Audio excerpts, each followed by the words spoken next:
से टेक्नोलॉजी है उससे इस वक्त भारतवर्ष के लोगों का लड़ना बड़ा कठिन है, क्योंकि खाते पीते लोग थे, पढ़े लिखे लोग थे, डॉक्टर थे, इंजीनियर थे, प्रोफेसर थे।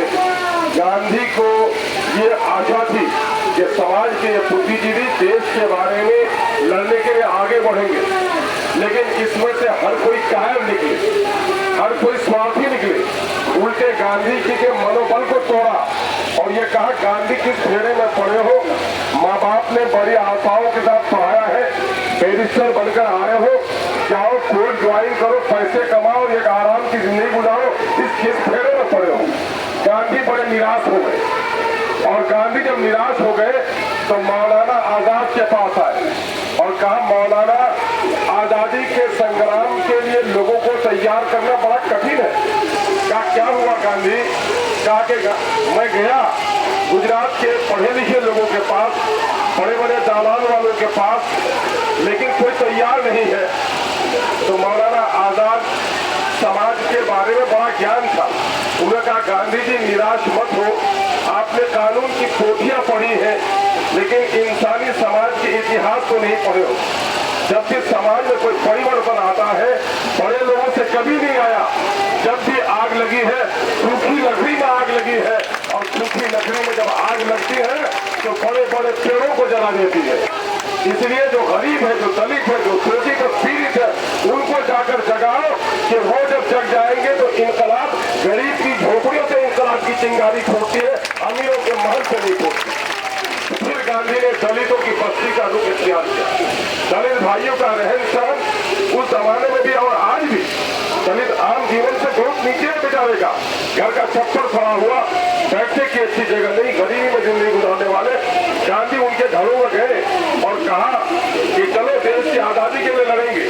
इन गरीबों ने और दलितों ने कहा गांधी मुगल था तो हम मजदूर थे, अंग्रेज आया तो हम मजदूर है, और देश आजाद भी हो जाएगा तो मेरा क्या हो जाएगा? मजदूरी तो मेरे मुकद्दर में लिखा है। हमको तो लोग कहते हैं तुम शूद्र हो, तुम नीचे हो, तुम्हें कभी ऊपर बैठने नहीं दिया जाएगा, मेरा कौन भला करने वाला होगा?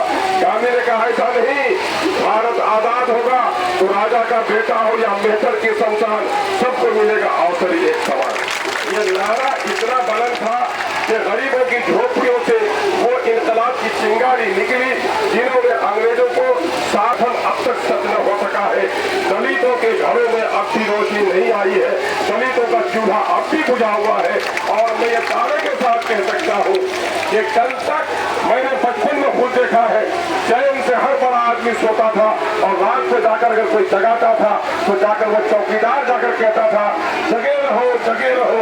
अगर उसके धन संपत्ति का कोई रखवाला था, चोर है, डाकू है, बारिश हो रही है रास्ते में, अगर अपने जान पर जोखिम लेकर कोई रात को पहरा दे रहा है, यही दलित परिवार का वो चौकीदार और दफादार था। और आज आजादी की जंग लड़ने वालों को, उनके खानदान के लोगों को टेंशन दे रहे हो। जयप्रकाश नारायण के इनकलाब जिंदाबाद के नारे में जिन लोगों ने संग्राम किया, रक्षा करने का काम किया, और आज दलित के बच्चों को नौकरी से निकाल रहे हो, ये नाइंसाफी नहीं हो रही है। लेकिन क्या करें मेरे दलित भाइयों, ये बात सच है, इस बात को मुझे कह लेने दो। अपने समय जो जमहूरियत में लोकतंत्र में नेता को चोट देने का है वो वोट है। वोट की जगह पर जब बड़ा अफसोस होता है मुझे, आज राम मंदिर और बाबरी मस्जिद के झगड़े लगाए गए, बड़ी जाति के लोगों के बच्चे आज पाठशालों में है, स्कूलों में है, उसने अपने घर की सफेद दीवार को गंदा होने नहीं दिया। अगर कोई हिंदू राष्ट्र का सपना दिखाता है, मंदिर मस्जिद का झगड़ा कराता है, तो दलितों के हाथों में झंडा पकड़ा दिया, अपने बच्चों को उसने बस्ता पकड़ा दिया।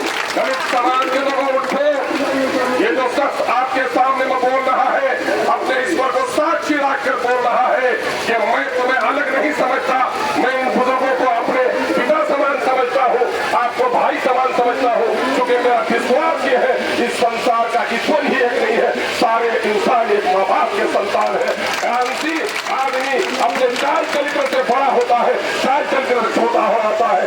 अगली जाति का भी आदमी जहर पिएगा तो मरेगा, दलित का बेटा भी जहर पिएगा तो मरेगा। अगली जाति का आदमी हाथ में अगर आग रखेगा तो हाथ जलेगा और दलित का भी हाथ जलेगा।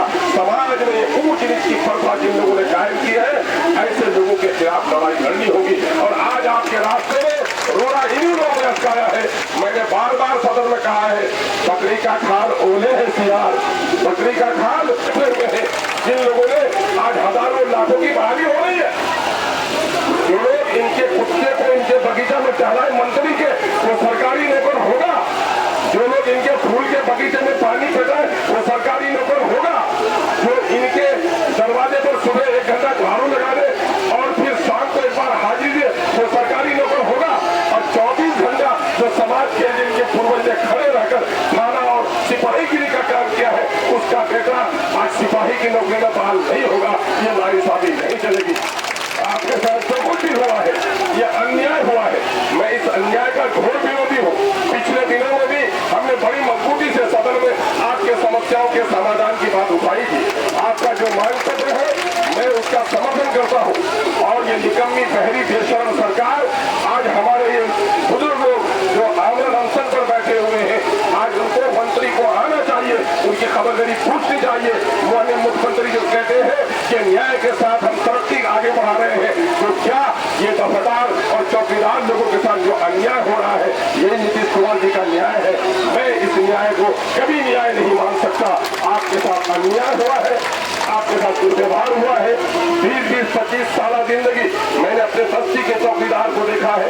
पूरा चौकीदार का बेटा 10 साल से काम करता रहा है, उसकी कौड़ी आज तक नहीं मिली है। ये नाइंसाफी बर्दाश्त नहीं की जा सकती है। भले ही मेरे पार्टी के 4 लोग भाग गए हैं, मैं अकेला खड़ा हूँ, लेकिन सच्चाई की आवाज में ताकत होती है। मैं पूरे सत्यता के साथ आज भी मैं सदन में अभी 0 आवर होने वाला था, लेकिन आज हंगामे की नजर हो गया है और 2 बजे से हाउस चलने वाला है। उस बात दीदी कुछ कानून साजी के मरहले हैं जिसमें काम होना है। मौका मिलते ही मैं आपकी बात को सदन में, सड़क में, जहाँ भी होगा, मैं सिर्फ आपकी बात नहीं रखूंगा, बल्कि आपकी लड़ाई में आपके साथ साथ खड़ा हूँ। चाहे जिला में लड़ाई लड़े आप, चाहे थाने में जाकर भाग डाले, या यहाँ पर आप मौजूद हुए हैं, मैं आपके साथ उपस्थित हूँ। उठो मेरी दुनिया के गरीबों को जगा दो, उठो मेरी दुनिया के गरीबों को जगा दो, जाके उमका के दरो दीवार हिला दो। इसका मतलब था, लेनिन ने कहा था, उठो गरीबों जग जाओ, राजमहल के ईंट से ईंट बजा दो।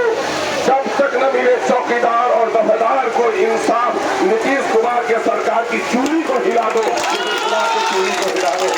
आपके इस इनकलाबी मौजूदगी पर हम आप सबको बधाई दे रहे हैं कि आप लोग बड़े संयमित तरीके से, बड़े सभ्य तरीके से अपना आमरण अनशन भी और अपना धरना भी आगे बढ़ा रहे हैं। आपकी लड़ाई में जहाँ भी मुझे जरूरत हो, दीनानाथ मांझी साहब आपके भी नेता है, हमारे भी नेता है, वो आपके साथ हर वक्त चल रहे हैं। जहाँ आवाज वो देंगे, मुझे आप अपने साथ उपस्थित पाएंगे, लड़ने में भी और मरने में भी। बहुत बहुत धन्यवाद, बहुत बहुत धन्यवाद।